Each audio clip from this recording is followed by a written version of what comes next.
So here it is. David loves this man. God gives David an anointing. I ask God why he do that. Why he give you the anointing of an office before you give you the office? Because you got to develop character to understand God's system. Usually he takes you through a wilderness to humble you. God's big thing with us is humility. It's about getting us to submit and getting that rebellion out of us and getting all these arguments and contentions out of us while we don't need to. See that? I've noticed the only people God promote, God never said he will promote anointed people, gifted people. He says he exalts the humble. He gives honor to the humble. In his kingdom, that's the way he do it. He honors the humble. So even though he gave David an anointing, prophesied to him about his future, he says you still got to go through a level of humility to get there. No one is exempt, even if they get a prophecy of greatness. You still got to go through the process. God do not change certain systems. You have to do it. Every man, every woman who's ever dealt with God had to do it. You must walk humbly with God. If you don't do that, it's no use of even talking to you about nothing like this. God is about to raise up men and women on the earth with great power and great authority. These people will go and sweep across this world with great power. They're about to demonstrate power and authority that has not been demonstrated since the beginning of time. These people have to understand things like what I'm about to tell you tonight. Without that, these are the things the Lord told me in heaven. He's going to raise up multiple men and women who will sweep across this world with unprecedented power. I mean, just unreal. Some of the things I've seen, I'm telling you, it's totally catastrophic.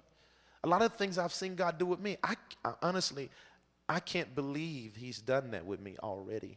I can't believe that because I know me, see. I know David.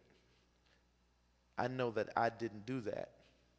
But it was unspeakable. Unspeakable things. And so what I'm saying to you is God is about to raise up. He wants to be able to trust his people. But you got to understand his system. So here it is. David. I love David because not because we just have the same name, of course. I know most of y'all probably thinking that. There may be a little of that in there. I don't know. but I loved him because I love the way how he dealt with things. I love it. I love it because he could submit to a wicked king. He could honor and reverence who this man was. And knowing the Spirit of God had departed, knowing God had rejected him, how many of us would have thought we are justified for rejecting that person too, just because God had? He never took up God's offense with Saul, ever, which caused him to keep a pure spirit. We think because God takes offense with somebody that we have the right to, which corrupts us. Because you don't have the level of character that God have to stay balanced and love people and do that. So it's off limits for us.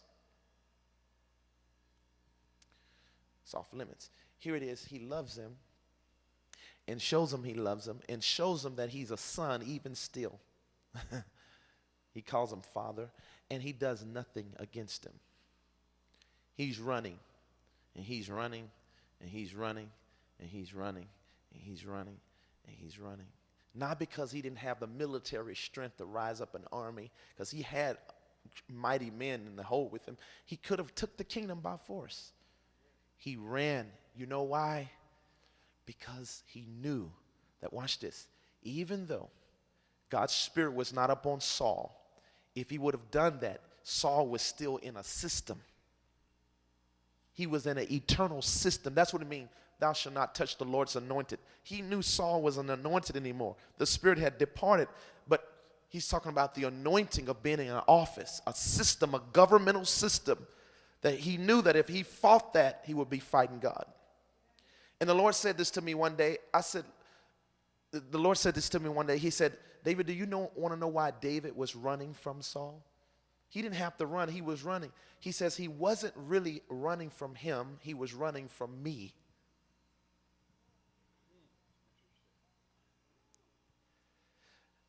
If a wicked king who's in a godly position pursues you, watch this, they are no longer pursuing you themselves. That office is behind them. And because they're in a God system, you can't fight that. Now, I know people in America think differently. It's not true. I could show you anybody who felt they was justified even when a leader was wrong somehow in a godly position. Nothing ever good came of them. Because they don't understand, you are no longer fighting a wicked person in a godly position. You're fighting a system. And God has ordained that system, whether that man is wrong. And so David is no longer just running from Saul, he's running from God. He's saying, I can't fight that. I can't fight that and win. He knew it was futile. And he wasn't deceived by Saul's actions. He knew God's eternal government. That's why God could trust him to be a king and could, watch this, and could establish his kingdom forever. God told David, there will not fail a man to sit on the throne in your generation or in your lineage. He says, you know why? Because of his heart. God didn't just do that because he was there. It was his heart. He understood authority. He says, I'm going to establish your throne forever. David right now is in heaven with a crown on his head, and he has his own kingdom, and it's an everlasting kingdom, and it's connected to Jesus' kingdom. It's eternal stuff because of his understanding of power and rule here. So he wasn't just running from Saul. He was running from a godly system that an unclean, an evil king was using against him. And what did he do? I ain't going to do nothing. He waited till Saul died. If you notice, that's when God put him in power. If it would have been right to touch Saul, then you tell me, why did God only put him in power till after Saul died? Because God has a system and a cycle. You can't go over it. I don't care how anointed you are. I don't care how many giants you slay. I don't care how gifted you are. There's a system that is eternal. You can't come against it. You will fail and you will be destroyed. If you come against, you will be found fighting against God. You will lose. David understood this wisdom. It's the mystery of authority. Is it fair? No. Do it look right? No. It is God's system. It is his way. It's nothing you can do about it. You cannot change it. It has been established. Are y'all hearing this here?